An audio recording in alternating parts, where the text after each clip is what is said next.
देखिए हर खबर यहीं पर, सब्सक्राइब कीजिए TV9 भारतवर्ष।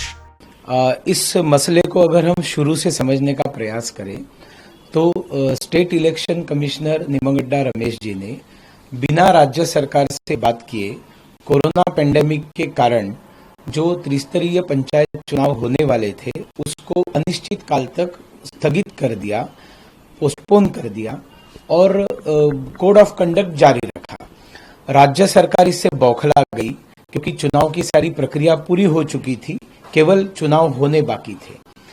और चूंकि उन्होंने बातचीत नहीं की इसलिए जगन मोहन जी ने प्रेस कॉन्फ्रेंस करके उनकी निंदा की। और दुर्भाग्यपूर्ण बात यह है कि उन्होंने कास्टिस्ट कमेंट की, उनके कास्ट के ऊपर अटैक किया, जो नहीं होना चाहिए। ये भारतीय जनता पार्टी ने इसकी पहले भी निंदा की है।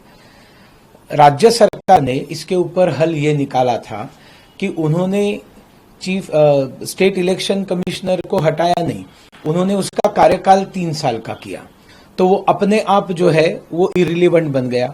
उन्होंने एक नया स्टेट इलेक्शन कमिश्नर अपॉइंट भी किया।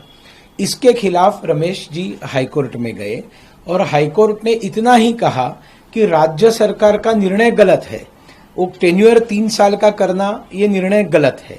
अब इसका इंटरप्रिटेशन 2 तरीके से किया जा सकता है।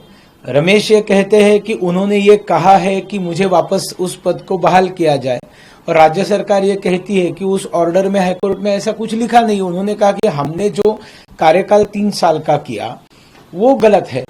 तो इसलिए इस इंटरप्रिटेशन पर यह मामला फंसा हुआ है। और दरमियान सुप्रीम कोर्ट में मामला राज्य सरकार द्वारा लिए जाने के कारण सुप्रीम कोर्ट ने भी इतना ही कहा कि इस हाईकोर्ट की ऑर्डर को हम स्थगित नहीं करेंगे।